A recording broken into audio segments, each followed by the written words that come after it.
আমরা ক্লাস 12 ফিজিক্সে ধারকত্ব ধারক এই চ্যাপ্টারটা পড়ছিলাম। এর আমরা প্রথম অংশটি পড়েছি, এখন আমরা দ্বিতীয় অংশটা এবার পড়ব। আমরা প্রথম অংশটাতে যখন শেষ করেছিলাম সেটা সমান্তরাল পাত ধারক কাকে বলে, তার গঠন, এইটা আমরা প্রথম অংশটাতে দেখেছিলাম। তো এখন আমরা সমান্তরাল পাত ধারকের ধারকত্ব রাশিমালাটা বের করব। সমান্তরাল পাত ধারকের ধারকত্ব রাশিমালাটা বের করব। ঠিক আছে, সমান্তরাল পাত ধারকের ধারকত্বের রাশিমালাটা এখন আমরা বের করব, বা ক্যাপাসিট্যান্স হবে প্যারালাল প্লেট ক্যাপাসিটার, এর যে এক্সপ্রেশনটা সেটা এখন আমরা বের করব। এটা একটা ভেরি ভেরি ইম্পর্টেন্ট কোশ্চেন। তো দেখো, এখানে আমি একটা সমান্তরাল পাত ধারক এঁকেছি। ঠিক আছে, এই সমান্তরাল পাত ধারকটাতে কি কি আছে? প্রথমে দেখো এ আর বি দুটো পাত আছে, এদের প্রতিটা পাতের ক্ষেত্রফল সমান, সেটাকে আমরা আলফা ধরেছি। এ আর বি দুটো পাতেরই ক্ষেত্রফল সমান, সেটা আলফা ধরেছি। দুটো পাতের মধ্যবর্তী যে দূরত্বটা সেটা হচ্ছে ডি। পাত দুটো কিন্তু খুব কাছাকাছি অবস্থিত।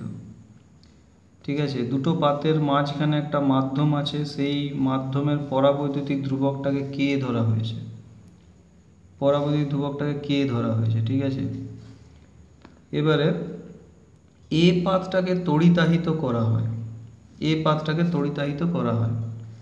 ধরো এ পাতে যে আধানটা বাইরে থেকে দেওয়া হলো সেটা হচ্ছে প্লাস ক্যাপিটাল কিউ। এই যে এ পাতে বাইরে থেকে প্লাস ক্যাপিটাল কিউ আধান দেওয়া হলো, যেটি এ পাতের দুদিকেই সমানভাবে ছড়িয়ে পড়বে। তাহলে এ পাতে যে তড়িৎ আধানটা বাইরে থেকে দিলাম সেটা হচ্ছে প্লাস ক্যাপিটাল কিউ। এই তড়িৎ আধানটা এ পাতের দুদিকে সমানভাবে ছড়িয়ে পড়ল। ঠিক আছে, এবার আমরা জানি আধানের তলমাত্রিক ঘনত্ব, এটাকে সিগমা দিয়ে লেখা হয়। সিগমা সমান হবে আধান বাই ক্ষেত্রফল। এখানে এ পাতের আধান হচ্ছে কিউ আর এ পাতের ক্ষেত্রফল আলফা, তাহলে সিগমা সমান লিখতে পারবো আধান বাই ক্ষেত্রফল মানে হচ্ছে কিউ বাই আলফা। এবার আমরা জানি যে এ পাতটা সমান্তরাল পাত ধারকের গঠনে আমরা বলেছি যে এ পাতটা তড়িতাহিত করা হবে আর বি পাতটা ভূ সংলগ্ন করা হবে, অর্থাৎ আর্থ কানেক্টেড হবে। ঠিক আছে, তো তড়িৎ আবেশের ফলে বি পাতের ভেতরের দিকে মাইনাস ক্যাপিটাল কিউ আধান আবিষ্ট হবে। তড়িৎ আবেশের ফলে বি পাতের ভেতরের দিকে মাইনাস ক্যাপিটাল কিউ আধান আবিষ্ট হবে, এটা হচ্ছে বদ্ধ আধান। আচ্ছা, আর বি পাতের বাইরের দিকে যে আধানটা আবিষ্ট হয় সেটা হচ্ছে মুক্ত আধান। তো যেহেতু বি পাতটা আর্থ কানেক্টেড আছে, তার জন্য বি পাতের বাইরের দিকের আধানটা ভূপৃষ্ঠে চলে যাবে। তাহলে বি পাতের ভেতরের দিকে মাইনাস ক্যাপিটাল কিউ আধান আবিষ্ট হবে, আর বি পাতের, এটা বদ্ধ আধান, এটা থেকে যাবে। বি পাতের বাইরের দিকে যে আধানটা আবিষ্ট হবে সেটা মুক্ত আধান, তার ফলে ওটা, যেহেতু বি পাতটা আর্থ কানেক্ট আছে, তাই ওই বাইরের দিকের আধানটা ভূপৃষ্ঠে চলে যাবে। ঠিক আছে, বেশ। এরপরে দেখো, এখানে আরেকটা জিনিস বলি, যেহেতু এ পাতটাকে আধান দিচ্ছি, তাহলে এ পাতটার একটা তড়িৎ বিভব থাকবে। সেই এ পাতের তড়িৎ বিভব হচ্ছে VA। আর বি পাতটা যেহেতু আর্থ কানেক্টেড আছে, তাই বি পাতের বিভব VB সমান কত হবে না, 0 হবে, যেহেতু ভূ সংলগ্ন এটা, কারণ পৃথিবীর বিভবটা 0 হয়। তাহলে দুটো পাতের বিভব পার্থক্য ক্যাপিটাল ভি সমান হচ্ছে VA মাইনাস VB। যেহেতু ভিবিটা 0, তাহলে দুটো পাতের বিভব পার্থক্য ভিটা VA অর্থাৎ এ পাতের বিভবের সাথে সমান হবে। এবার দেখো এ এবং বি, এই দুটো পাতের মধ্যবর্তী দূরত্ব যেটা আমরা ডি ধরেছি, এই ডিটা কিন্তু খুব ছোট। পাত দুটির দৈর্ঘ্য ও প্রস্থের তুলনায় ডিটা হচ্ছে খুবই ছোট।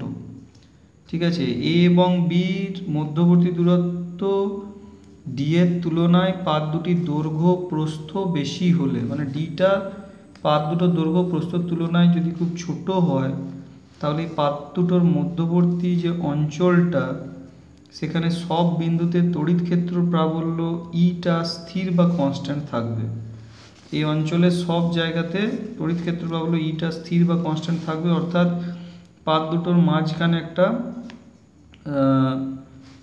দুটোর মাঝখানে সুষম তড়িৎ ক্ষেত্র তৈরি হবে। আর আমরা জানি সুষম তড়িৎ ক্ষেত্রকে কিভাবে দেখানো হয় না, সমান্তরাল এবং সমদূরবর্তী বলরেখা দিয়ে দেখানো হয়। ঠিক আছে, পাত দুটোর মাঝখানে যে সুষম তড়িৎ ক্ষেত্র বলটা তৈরি হয়েছে সেটাকে সমান্তরাল ও সমদূরবর্তী বলরেখা দিয়ে দেখানো হয়েছে। যত বাইরের দিকে যাব তত লাইনগুলো বেঁকে যাবে, অর্থাৎ ইটা তখন আর কনস্ট্যান্ট থাকবে না, কিন্তু পাত দুটোর মাঝখানে ইটা কিন্তু কনস্ট্যান্ট থাকবে। এবার আমরা এই সমান্তরাল পাত ধারকের ধারকত্বের রাশিমালাটা বের করব আমরা এসআই পদ্ধতি এবং সিজিএস পদ্ধতি দুটোতেই বের করব, কারণ দুটো ফর্মুলা দিয়ে অঙ্ক আসে। ঠিক আছে, এবার দেখো প্রথমে আমরা এসআই পদ্ধতিটা দেখাচ্ছি। এসআইটা দেখালে সিজিএসটা অটোমেটিক চলে আসবে।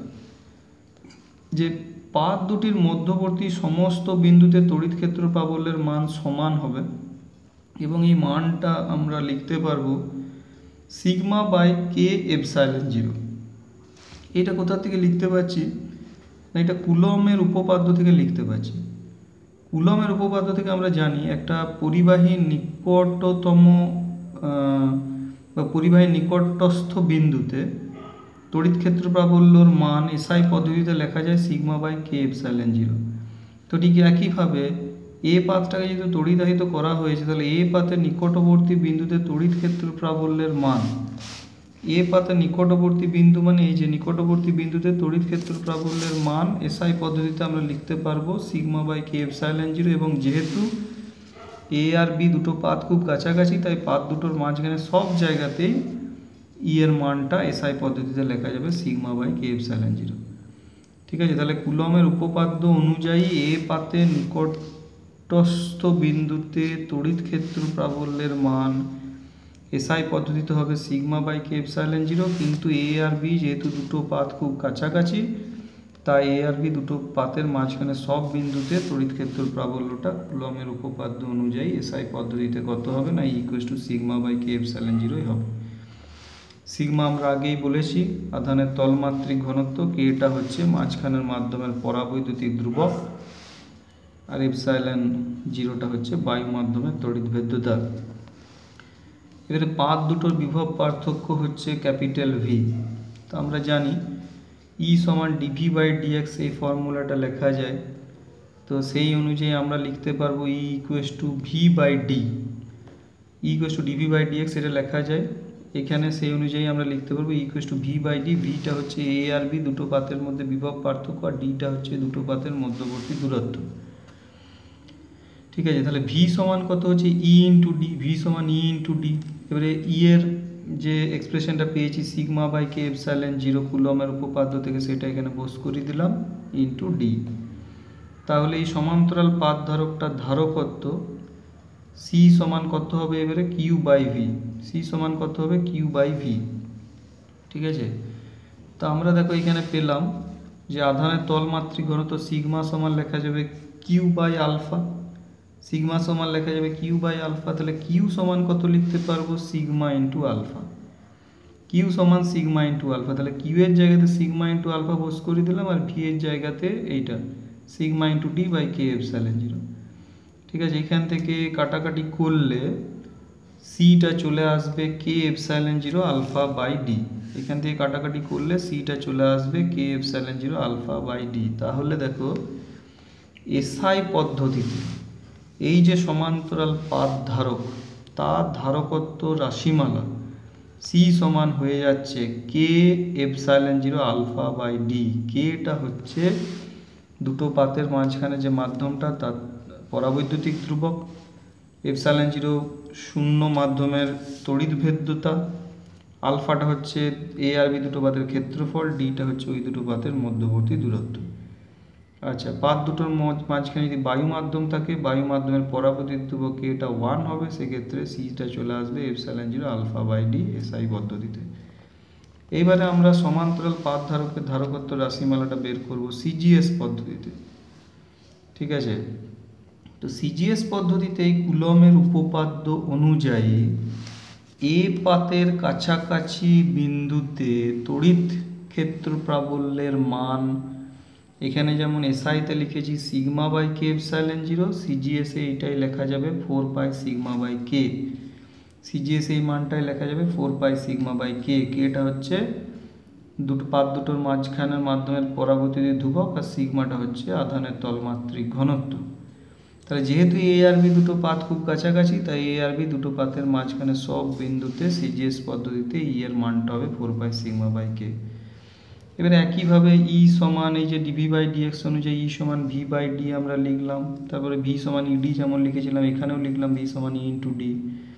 ই এর এইটা পুট করলাম 4/σ/k ইন্টু ডিটা যেমন আছে রয়ে গেল। এবার ধারকত্ব সি সমান কিউ বাই ভি, কিউ এর জায়গাতে আমরা সিগমা ইন্টু আলফা এখানেও পুট করেছি, এখানেও পুট করলাম। আর ভি এর এই যে এক্সপ্রেশনটা এসছে 4πσ into D by K put করে দিলাম, কাটাকাটি করলাম, কাটাকাটি করলে সি চলে আসবে কে আলফা বাই 4πd। সুতরাং সিজিএস পদ্ধতিতে এই যে সমান্তরাল পাত ধারক তার ধারকত্ব রাশিমালা হবে কে আলফা বাই 4πd, যেখানে কেটা হচ্ছে দুটো পাতের মাঝখানে অঞ্চলটার পরাবৈদ্যুতিক ধ্রুবক, মাধ্যমের পরাবৈদ্যুতিক ধ্রুবক, আলফা হচ্ছে দুটি পাতের ক্ষেত্রফল, ডিটা হচ্ছে ওই দুটো পাতের মধ্যবর্তী দূরত্ব। যদি মাঝখানে বায়ু থাকে, পাত দুটোর মাঝখানে বায়ুর পরাবৈদ্যুতিক ধ্রুবক এটা 1, সেক্ষেত্রে সি এর এক্সপ্রেশন সিজিএস পদ্ধতিতে হয়ে যাবে আলফা বাই 4πd। তো এই যে দুটো ফর্মুলা, এই দুটো ফর্মুলা কিন্তু অঙ্ক করার জন্য খুব ইম্পর্টেন্ট, এই দুটো তোমাদেরকে কিন্তু ভালো করে মনে রাখতে হবে। এবার দেখো সমান্তরাল পাত ধারক থেকে আরেকটা যে কোশ্চেন আসে, ওই আগে যে ফর্মুলাটা পড়লাম সেখান থেকে, যে সমান্তরাল পাত ধারকের ধারকত্ব কোন কোন বিষয়ের উপর নির্ভর করে। সমান্তরাল পাত ধারকের ধারকত্ব কোন কোন বিষয়ের উপর নির্ভর করে। আমরা এসআই পদ্ধতিতে সমান্তরাল পাত ধারকের ধারকত্ব সি এর যে রাশিমালাটা পেলাম সেটা হচ্ছে K epsilon zero alpha by D. SI পদ্ধতিতে সমান্তরাল পাত ধারকের ধারকত্ব সি এর রাশিমালাটা পেলাম K epsilon zero alpha by D. তাহলে এখান থেকে দেখো আমরা দেখতে পাচ্ছি যে সি ভ্যারিসেস আলফা পাতের ক্ষেত্রফল, সি ভ্যারিসেস আলফা পাতের ক্ষেত্রফল, অর্থাৎ পাতগুলোর ক্ষেত্রফল যত বাড়বে তত ধারকত্বর মানও বাড়বে। নেক্সট হচ্ছে সি ভ্যারিসেস 1/d, ডিটা হচ্ছে পাত দুটির মধ্যবর্তী দূরত্ব, ডিটা হচ্ছে পাত দুটির মধ্যবর্তী দূরত্ব। তাহলে সিটা ডি এর সাথে ব্যস্তানুপাতিক, অর্থাৎ ডি কমলে সি বাড়বে, ডি কমলে সি বাড়বে। আর সি ভ্যারিসেস কে, কেটা হচ্ছে পাত দুটির মধ্যবর্তী মাধ্যমের পরাবৈদ্যুতিক ধ্রুবক, সি ভ্যারিসেস কে, যেখানে কেটা হচ্ছে পাত দুটির মধ্যবর্তী মাধ্যমের পরাবৈদ্যুতিক ধ্রুবক, কে যত বাড়বে সি তত বাড়বে। অর্থাৎ পাত দুটোর মাঝখানে যদি বায়ু মাধ্যম থাকে সেখানে কে তো 1, আর অন্য বায়ু ছাড়া যদি অন্য কোনো মাধ্যম থাকে, যেমন ধরো যদি অভ্র থাকে, অভ্রর কেটা কিন্তু বেশি বায়ু মাধ্যমের থেকে, সেক্ষেত্রে সিটাও কিন্তু বেশি হবে। এবার আমরা আরও দুটো বিষয় একটু দেখবো, এগুলোকে বিশেষ ক্ষেত্র বলা হচ্ছে। যে এর আগে আমরা যেটা পড়লাম সেটা হচ্ছে সমান্তরাল পাত ধারকে দুটো পাত থাকবে। এবারে যদি দুটোর বেশি পাত থাকে সেক্ষেত্রে ধারকত্বটা আমরা কিভাবে বের করব। ঠিক আছে, এতক্ষণ আমরা পড়ে এলাম সমান্তরাল পাত ধারকে দুটো পাত থাকবে। তো যদি দুটোর বেশি পাত থাকে সেক্ষেত্রে সি এর এক্সপ্রেশনটা কিভাবে বের করব সেটা আমরা দেখব। তো আমরা এটাকে একটা জেনারেল লিখছি যে এন সংখ্যক পাত, এন এর মান 5, 6, 7 যা কিছু হতে পারে, যে এন সংখ্যক সমান্তরাল পাতকে পর্যায়ক্রমে যুক্ত করে একটি সমবায় গঠন করলে এ ধরনের সমান্তরাল পাত ধারকের ধারকত্ব কি হবে। ঠিক আছে, এন সংখ্যক সমান্তরাল পাতকে পর্যায়ক্রমে যুক্ত করে একটি সমবায় গঠন করলে এ ধরনের সমান্তরাল পাত ধারকের ধারকত্ব কি হবে। তো এক্ষেত্রে ধারকত্বের রাশিমালাটা সি ড্যাশ সমান আসবে n-1 ইন্টু সি। ধারকত্বের রাশিমালাটা আসবে C dash equal to n-1 into C. SI পদ্ধতিতে সি ড্যাশ সমান n-1 ইন্টু সি, এবং সিটা কত না K epsilon zero alpha by D, এটা আমরা বস করে দেবো। এই রাশিমালাটা পেয়েছি আমরা দুটো পাতের জন্য। ঠিক আছে, আর সিজিএস পদ্ধতিতে সি এর রাশিমালা দেখলাম কত হবে না কে আলফা বাই 4πd। ঠিক আছে, তাহলে সিজিএস পদ্ধতিতে সি ড্যাশ সমান হবে n-1 into k alpha by 4πd। তাহলে যেটা বললাম এর আগে আমরা দুটো পাতের ক্ষেত্রে রাশিমালাটা দেখেছি। এখন যদি একাধিক পাত থাকে, ধরি এন সংখ্যক পাত থাকলো, তাহলে সেই ক্ষেত্রে ধারকত্বের রাশিমালা হবে C dash equal to n-1 into C. SI পদ্ধতিতে সি ড্যাশ হয়ে যাবে n-1 ইন্টু সি এর এক্সপ্রেশন এসআইতে কত K epsilon zero alpha by D, এটা বসে যাবে। আর সিজিএস এর সি ড্যাশ হয়ে যাবে n-1 ইন্টু সি এর এক্সপ্রেশন সিজিএস আমরা পেয়েছি কে আলফা বাই 4πd, এগুলো বসে যাবে। আলফাটা হচ্ছে প্রতিটা পাতের ক্ষেত্রফল, বৃত্তাকার পাত হলে আলফা সমান বসাবো পাই r স্কোয়ার, আলফাটা হচ্ছে প্রতিটা পাতের ক্ষেত্রফল, বৃত্তাকার পাত হলে আলফা সমান বসবে পাই আর স্কোয়ার, এই ফর্মুলাগুলো দিয়েও অঙ্ক করতে হয়। আর ডিটা হচ্ছে পরপর অবস্থিত দুটি পাতের মধ্যে দূরত্ব। তো সেটাই একটা দেখে নিই আমরা। দেখো ধরো এখানে 1 2 3 4 5 6টা পাত আছে, ঠিক আছে। প্রথম পাতটা আছে এর সাথে কানেক্টেড, দ্বিতীয় পাতটা বি এর সাথে কানেক্টেড, আবার তৃতীয় পাতটা থাকবে এর সাথে কানেক্টেড, চতুর্থ পাতটা থাকবে বি এর সাথে কানেক্টেড, 5 নম্বর পাতটা আবার এর সাথে কানেক্টেড, 6 নম্বর পাতটা আবার বি এর সাথে কানেক্টেড। তাহলে এখানে পাতের সংখ্যা হচ্ছে 6টা, ঠিক আছে। 1 নম্বর পাত এর সাথে, 2 নম্বর পাত বি এর সাথে, 3 নম্বর পাত এর সাথে, 4 নম্বর পাত বি এর সাথে, 5 নম্বর পাত এর সাথে, 6 নম্বর পাত বি এর সাথে কানেক্ট থাকবে অল্টারনেটলি। তাহলে এটা কটা ধারকের সমান? দেখো দুটো পাত মিলে একটা ধারক হিসাবে কাজ করে, তাহলে দুটো পাত মিলে যদি একটা ধারক হিসাবে কাজ করে তাহলে এটা 1 2 3 4 5টা ধারকের সমবায় হবে এটা, ঠিক আছে। দুটো পাত মিলে যেহেতু একটা ধারক হিসেবে কাজ করে তাহলে এক্ষেত্রে 1 2 3 4 5টা ধারকের সমবায় হবে এটা। তাহলে এক্ষেত্রে পাতের সংখ্যা n = 6, তাহলে n - 1 = 6 - 1 = 5টি ধারকের সমবায় এটা হলো, ঠিক আছে। তাহলে এক্ষেত্রে পাতের সংখ্যা n = 6, তাহলে n - 1 এটি n - 1 = 6 - 1 = 5টি ধারকের সমবায়। তাহলে এই সমবায়টির ধারকত্ব এই যে c' সমান হচ্ছে n - 1 × c, মানে 6 - 1 × c মানে কত হবে না 5c হবে, ঠিক আছে। তাহলে এই সমবায়টার ধারকত্ব c' সমান হবে n - 1 × c মানে 6 - 1 × c বা 5c। এসআই পদ্ধতিতে হলে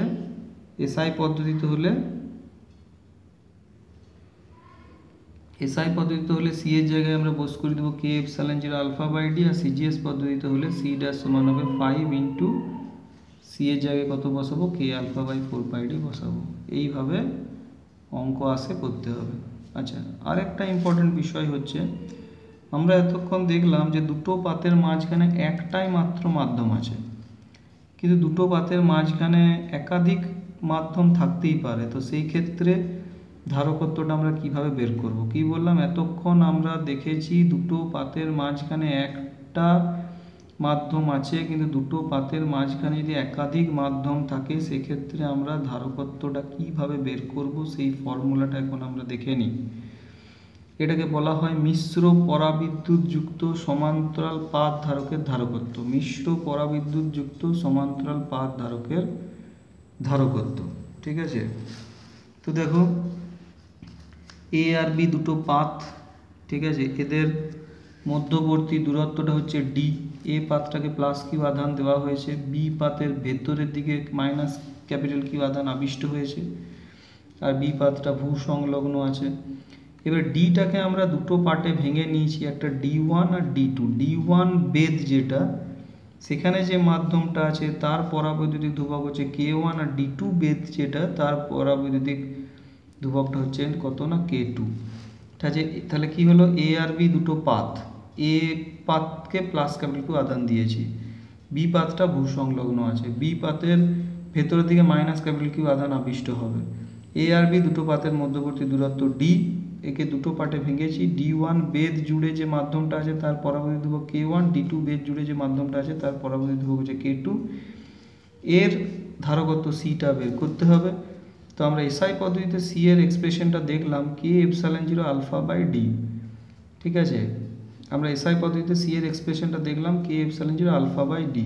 তো এই ফর্মুলাটা কি হবে সেটা আমরা একটু মনে রাখবো, ঠিক আছে। এটা ডেরিভেশনটা আমরা করছি না, কিভাবে করব, কিভাবে বের করতে হবে, সেটা কিভাবে মনে রাখতে হবে সেই জিনিসটা আমরা দেখিয়ে দিচ্ছি, ঠিক আছে।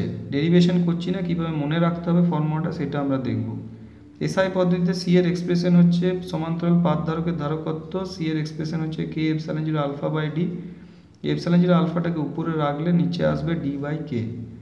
আচ্ছা, এইটা দিয়েই দেখো আমরা মনে রাখবো মিশ্র পরাবিদ্যুৎযুক্ত সমান্তরাল পাত ধারকের ধারকত্বটা আমরা কিভাবে লিখবো এসআই পদ্ধতিতে। ε0 আলফাটা উপরে থাকবে, তারপরে লিখবো d1/k1 d2/k2 d3/k3 যতগুলো এরকম পাবো পরপর লিখে লিখে আমরা যাব, ঠিক আছে।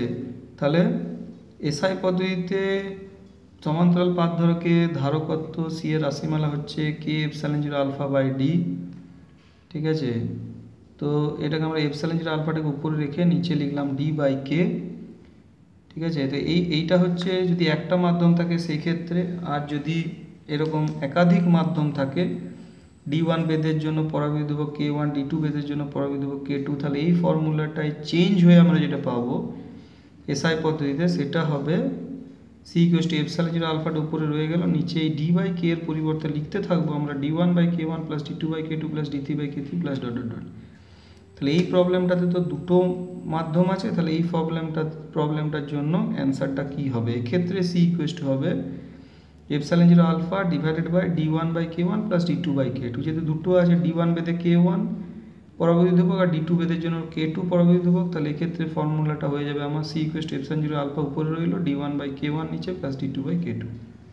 আর দেখো এপসাইলন জিরো আলফাটা উপরে রয়ে গেল, D1 এর জায়গাতে লিখেছি এখানে দেখো কত D মাইনাস টি, তাহলে D minus T by K1, আর D2 এর মানটা যদি টি হয় তাহলে প্লাস টি বাই K2।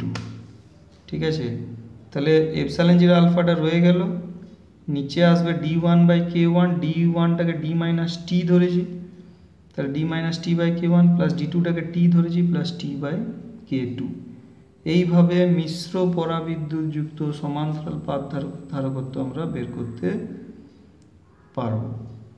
ঠিক আছে, আলফাটা যেখানে হচ্ছে দুটো পাতের ক্ষেত্রফল, D1 বেধের জন্য পরাবিদ্যুৎ ধ্রুবক K1, D2 বেধের জন্য পরাবিদ্যুৎ ধ্রুবক K2, আর এপসাইলন জিরোটা হচ্ছে বায়ু মাধ্যমের তড়িৎ বিদ্যুৎ। তো এইখানে আমাদের সমান্তরাল দেখো সমান্তরাল পাত ধারক থেকে যে ইম্পর্ট্যান্ট বিষয়গুলো ছিল সেগুলো আমাদের এখানেই শেষ হলো। সমান্তরাল পাত ধারক থেকে যে ইম্পর্ট্যান্ট বিষয়গুলো ছিল সেগুলো আমাদের এখানে শেষ হলো, এবং এরপরে যে 3 নাম্বার যে ক্লাসটা আমরা পাবো বা তৃতীয় অংশ যেটা আমরা এই ধারকত্ব ধারক চ্যাপ্টারের উপর করাবো, সেটা দিয়েই এই চ্যাপ্টারটা আমাদের শেষ হয়ে যাবে। ঠিক আছে, তো এরপরে আমরা যে তৃতীয় অংশটা করাবো সেটা করালে তারপর আমাদের এই চ্যাপ্টারটা শেষ হবে। ঠিক আছে, এই টপিক আমাদের এই অবধি রইল।